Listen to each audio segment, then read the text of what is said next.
안녕하세요. 반갑습니다. 소양의 내 손안의 책방에서는 국내외 독자들로부터 사랑을 듬뿍 받고 있는 작가님들의 책을 낭독해 드리고 있습니다. 짬짬이 시간 내셔서 내 손안의 책방으로 마실 오십시오. 구독은 사랑, 좋아요는 정, 알람은 필수 아시죠?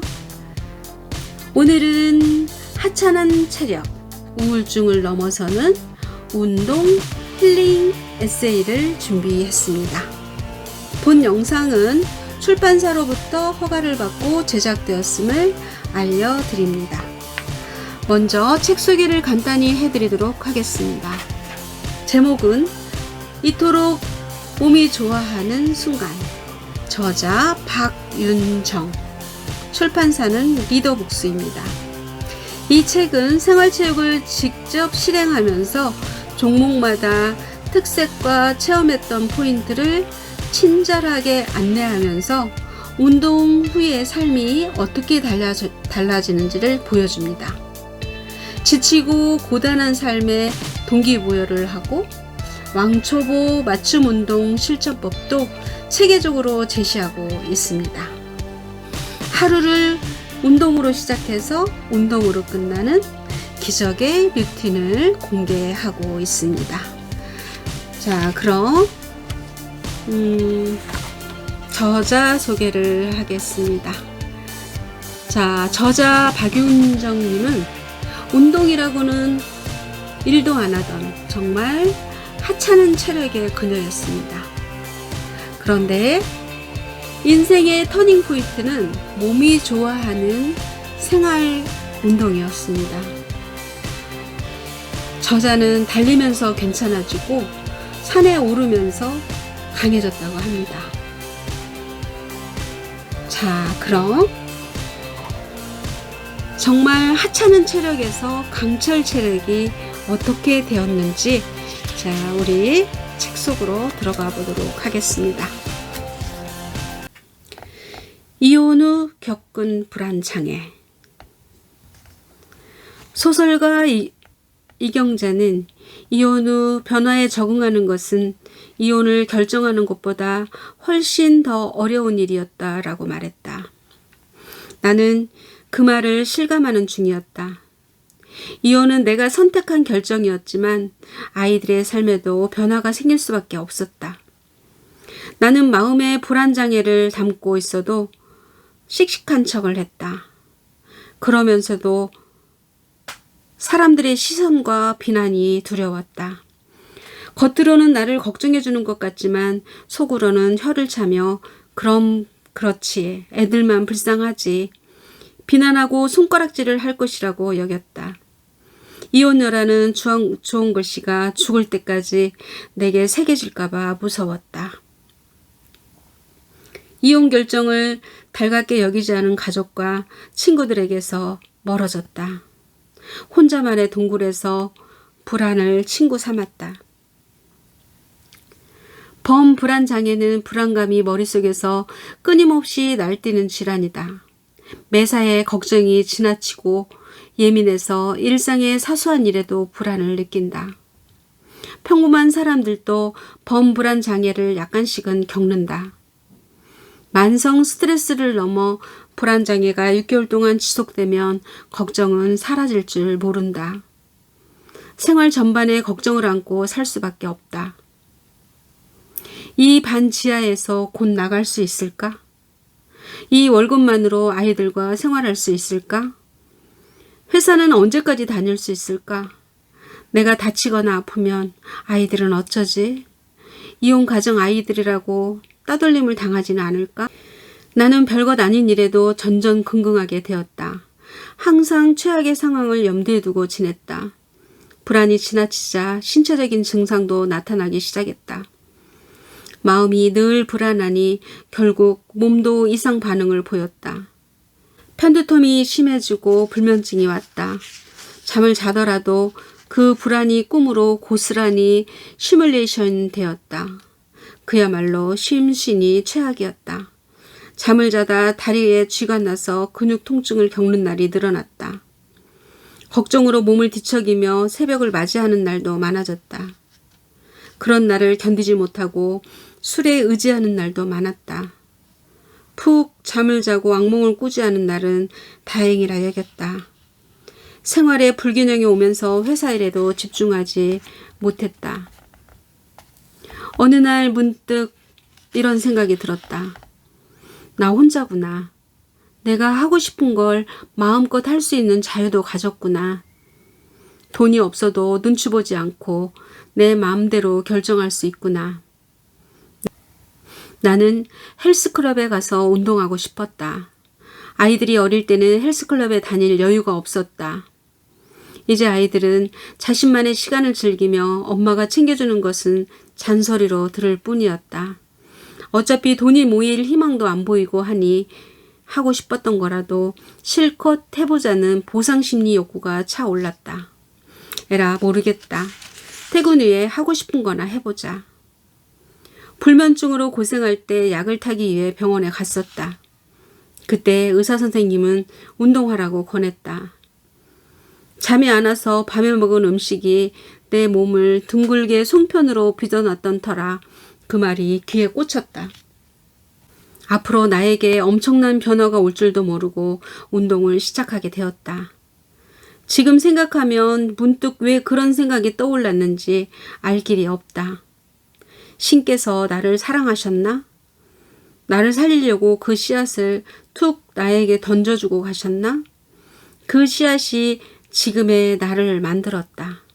그 생각 하나를 놓치지 않고 행동으로 옮긴 덕분에 내가 변화되는 기회를 얻었고 나의 꿈에 도달할 수 있는 체력을 기르게 되었다. 젊어서도 없던 체력이 나이 들어 생겼다. 드라마 미생을 보다가 이 말이 귀에 꽂혔다. 무언가 하고 싶다면 너만 생각해. 모두를 만족시키는 선택은 없어. 그 선택에 책임을 지라고. 이혼 후 불안과 걱정으로 밤을 지새우던 나에게 하고 싶은 일이 생겼다는 건 놀라운 변화였다. 불안장애와 무기력에서 생각의 씨앗 하나가 나를 이끌었다. 정말 기적이었다. 헬스클럽에 가서 운동하고 싶다는 그 생각 하나가 나를 마라톤 대회에 보냈고 지리산 정상에 올려놓고 한강에서 패들보드를 타게 했다. 생각만 하지 마라. 실행해라. 반복해라. 좌절해도 나아가라. 뻔히 아는 조언들이 헬스클럽에 가서 운동하고 난 다음부터 더 절실하게 다가왔다. 헬스클럽에 가서 운동한다고 곧바로 극적인 변화가 오는 것은 아니다. 나는 하찮은 체력을 가졌고 체력의 한계를 넘는 일은 하지 않으며 살았다. 하지만 이혼 후에는 허약한 체력이 아닌 강철 체력이 필요했다. 내 아이들을 책임지고 내 인생을 살아갈 힘이 필요했다. 불안한 상황에서 벗어나려면 내가 하고 싶은 일로 한 발짝 나아가야 한다. 그동안 가보지 않은 곳에 가고 해보지 않은 일을 하면서 안전지대를 넓혀가야 한다. 사람은 자신이 경험해본 일은 안전한 영역으로 간주한다. 그 안전지대가 넓어질수록 불안한 나에게서 멀어진다. 나는 안전지대 안에서 아이들을 보살필 체력을 길렀다. 나를 넘어설 수 있는 체력이 필요했고 아이들을 지킬 수 있는 강한 마음이 필요했다. 그걸 알면서도 이불 속에서 벌레로 살기를 자처했던 날도 길었다. 알면서도 하지 못한 그 답답함에서 떨쳐 일어나 운동을 시작했다. 누구를 위해서가 아니었다. 내가 선택한 자유의지를 채우는 첫 번째 단추였다. 내면의 소리를 놓치지 않고 붙잡았다. 그것이 나를 변화시키는 기회가 되었다. 강철 체력은 별것이 아니었다. 별것 아닌 일을 매일매일 꾸준히 하면서 내 몸에 쌓는 것이다. 단순한 진리였다.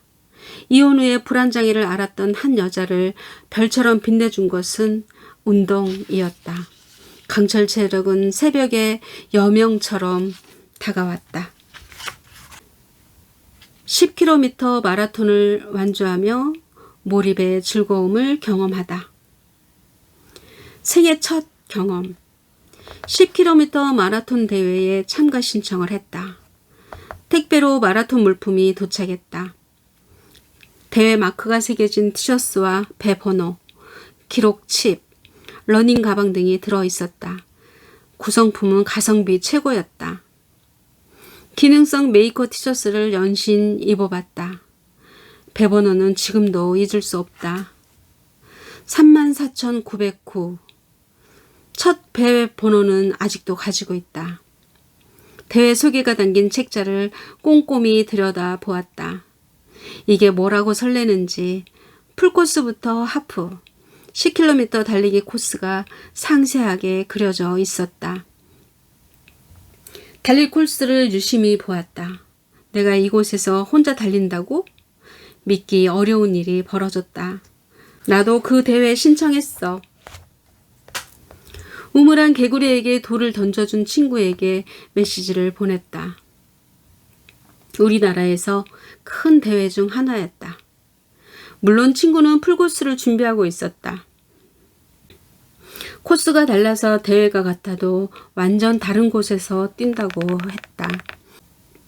달리기를 얼마나 연습했다고? 무모한 출사표를 던진 셈이다. 10km 마라톤 대회 커트라인 시간은 1시간 30분. 그 시간에 도착하지 못하면 교통 통제 시간이 풀리기 때문에 대회 차를 타고 결승점으로 와야 한다. 그래, 절대로 1시간 30분은 넘지 말자 라고 다짐했다. 대회가 잡히니 연습에 흥미가 더 생겼다. 그래, 1시간 30분을 목표로 연습해보자. 핸드폰에 달리기 기록을 측정해주는 앱을 설치했다. 흡사 내가 진짜 러너가 된 기분이었다. 시간만 보고 뛰던 내가 점점 러너의 모습으로 성장해 가다니. 청소년 성장 드라마네. 속으로 뿌듯함이 올라왔다. 소소한 하나하나가 동기부여가 되고 설레게 했다. 퇴근 후 바로 달리기 준비를 했다. 매일 목적 없이 뛸 때와 달랐다. 다른 기능을 추가한 심장 같았다. 게임 캐릭터 슈퍼마리오가 버섯을 먹고 웅 커지듯 나의 심장도 달리기를 먹고 웅 커졌다. 처음 10km 연습을 할 때 5km는 걷고 뛰기를 반복했다. 나머지 5km는 걸었다. 1시간 50분이 걸렸다. 순간 동공에 지진이 나고 멘탈은 붕괴됐다. 하지만 그전과는 분명 달랐다. 달리든 걷든 일단 나가면 10km를 완주했다. 이틀에 한 번은 연습하려 노력했다. 대회는 곧 한 달 앞으로 다가왔다. 연습은 쉽지 않았다. 회식도 있고 약속도 생기고 하면 일주일에 한 번만 연습했다. 내가 정말 완주할 수 있을까? 괜히 한다고 했나? 그냥 편하게 조깅이나 할걸. 대회가 점점 다가오면서 5만 가지 걱정이 밀려왔다. 마라톤 대회에 참가하다. 11월 초 새벽 5시 비장한 다짐을 하면서 잠자리에서 일어났다. 마라톤 대회 하나로 비장한 각오까지 하다니 떨리는 마음이 걱정인지 설렘인지 알 수 없었다. 가방을 메고 러닝화 끈을 질끈 동여매고 대회장으로 향했다. 새벽 6시 여의도 공원. 어둠 속에서 한 방향으로 사람들이 걸어가고 있었다. 일요일 새벽에 대회를 위해 많은 사람이 쏟아져 나오는 모습은 장관이었다. 대회 시간이 다가오면서 여의도 광장은 사람들로 발 디딜 틈 없이 채워졌다. 어리둥절하며 사람들이 하는 대로 가방을 맡기고 광장에서 준비운동도 했다. 22,000명의 참가자가 여의도 공원을 가득 채웠다. 각자 조별로 나누어 출발섬으로 다가갔다. 심호흡하고 제자리에서 동동 뛰었다. 그래, 완주만 하자. 괜찮다. 속으로 수십 번 다짐했다. 디조 앞으로 오세요. 후, 이제 시작이다. 몇만 명의 사람들 속에서 나는 혼자만의 달리기를 시작했다. 그래, 천천히 뛰는 거야. 습습, 후후, 습습, 후후. 가볍게 발을 내디디고 뛰어보았다. 옆을 봐도, 뒤를 봐도, 앞을 봐도 온통 러너다. 그 속에 내가 함께 뛴다. 출발선에서 응원해주는 사람들이 소리친다. 힘내세요. 완주하세요. 잘 뛰세요. 응원은 힘이 있다. 정말 힘내서 뛸게요. 고마워요. 속으로 그들에게 감사 인사를 했다. 여의도 공원에서 마포대교를 지나는 코스로 돌아온다. 교통 통제로 마포대교 양 차선이 텅 비고 러너들로 채워졌다. 함께 뛰는 사람이 많아서 혼자 연습할 때보다 흥분이 되었다. 무려 2km 지점까지 한 번도 멈추지 않았다. 걷다 뛰기를 여전히 반복했지만 점점 더 길게 뛰었다. 매일 뛰던 곳과 다른 풍경이 펼쳐졌다. 아드레날린이 폭발했다. 숨은 차지만 힘이 덜 들었다. 일명 대화의 빨. 마포대교 위에는 태양이 금빛으로 쏟아져 내렸다. 숨소리로 가득 찬 마포대교는 살아 움직이는 것 같았다. 들썩들썩 사람들의 뜀박질에 요동치듯 했다. 5km 지점.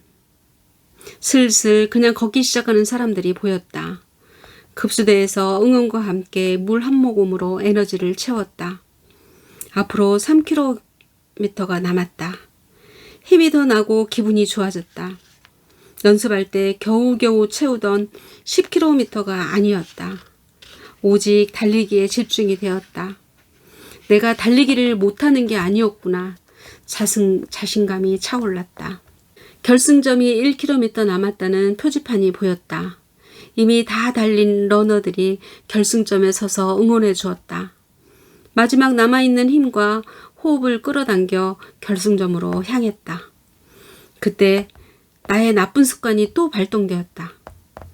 바로 눈앞에 결과물이 보이는데도 포기하는 경우가 많았다. 다짐은 끝까지 결승점으로 달려 들어가게 했다. 미친 듯이 밀려 들어오는 감정에 뭉클했다.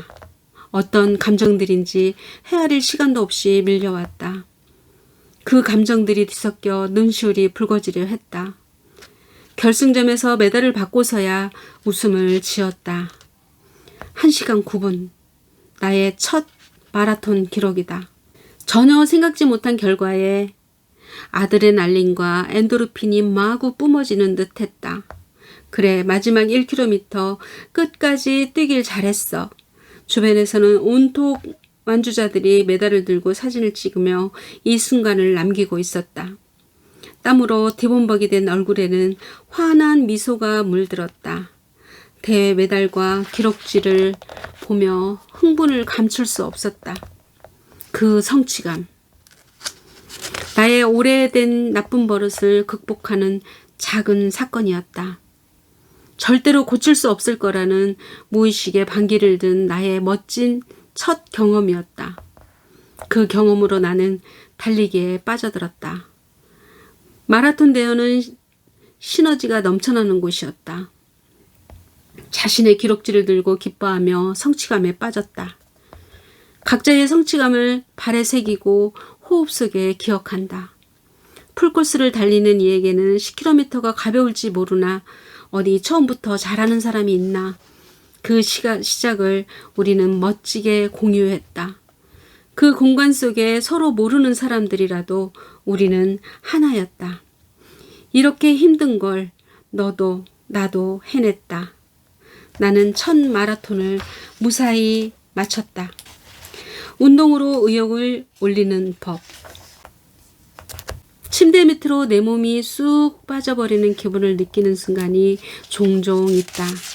지구의 중력이 이처럼 강했던가. 딱 달라붙어서 일어날 힘이 없다. 온종일 누워서 자다 깨기를 반복한다.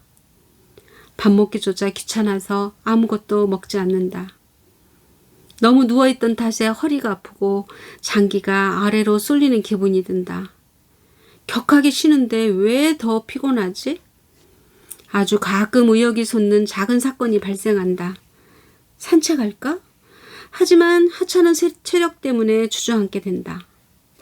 겨우 직장을 다니고 지쳐서 아무것도 할 수 없는 이유가 과연 체력 때문인가? 지나친 책임감과 쓸데없는 도덕성, 그리고 타인의 시선이 원인인 줄도 모르고 나를 자책했다. 내가 결정한 일은 좋은 결과로 보여줘야 한다는 높은 기대감이 힘겨웠다. 미래가 없어 보이는 나의 삶은 하루하루가 고역이었다. 무기징역형을 선고받은 수감자처럼 희망이 없었다.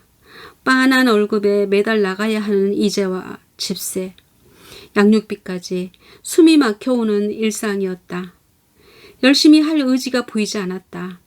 겨우 벼랑 끝에서 줄을 잡고 하루를 버티지만 누구도 응원해주는 사람이 없었다.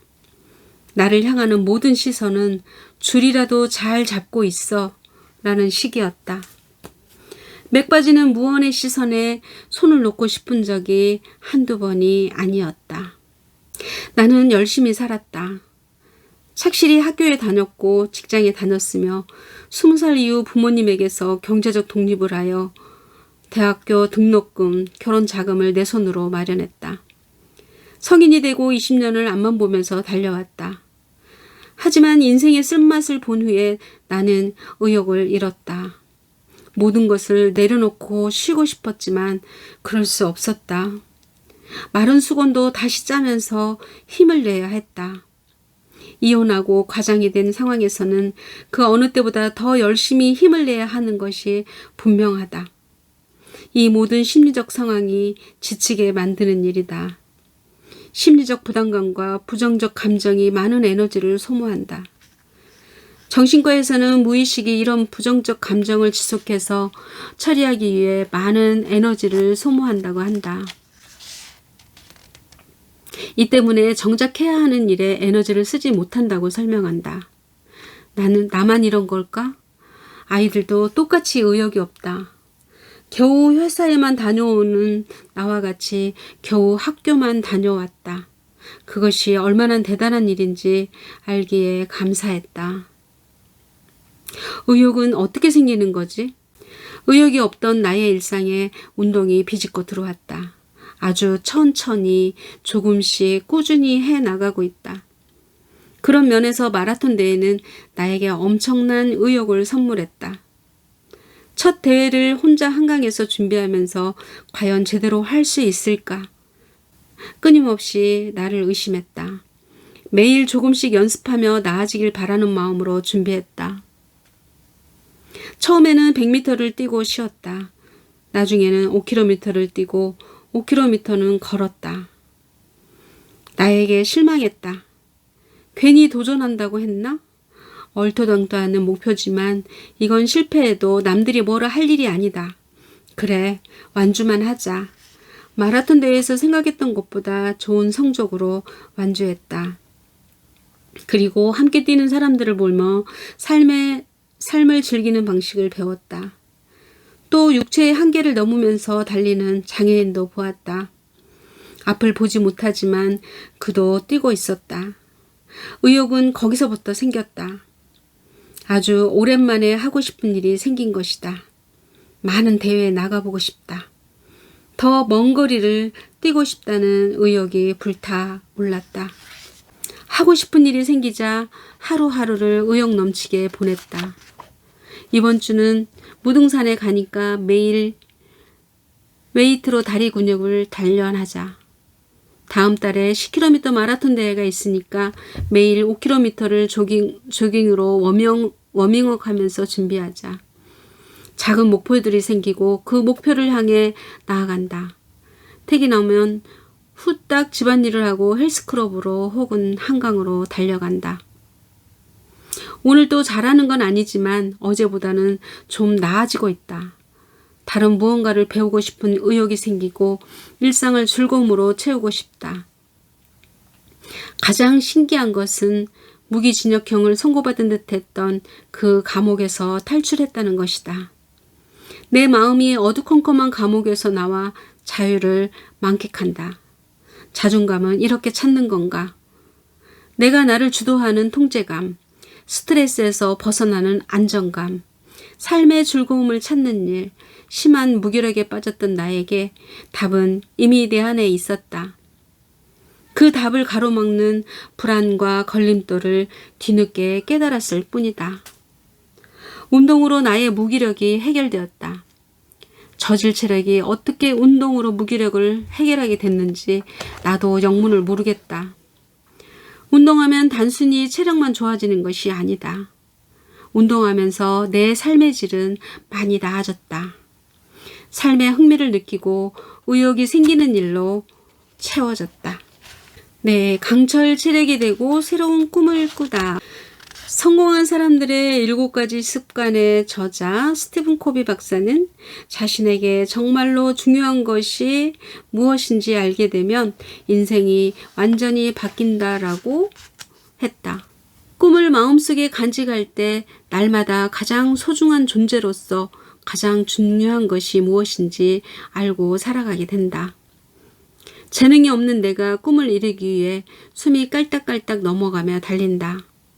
나 자신에게 정말로 중요한 것이 무엇인지 알기에 체력을 키우듯 매일 실패를 거듭한다.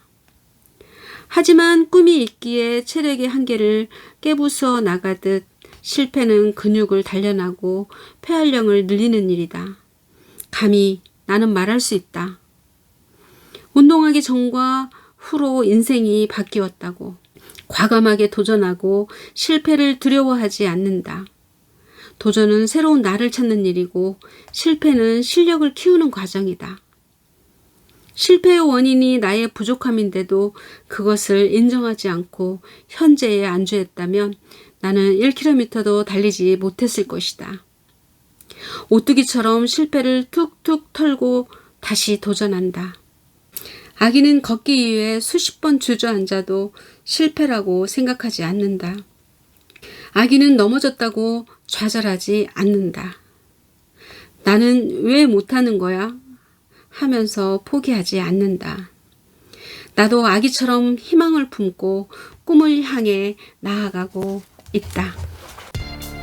좋은 책이란 읽히는 게 아니라 체험되는 책이라고 했습니다. 여러분, 함께 달려봐요. 우리. 끝까지 경청해 주셔서 고맙습니다. 다음 주 목요일에 만나요. 안녕.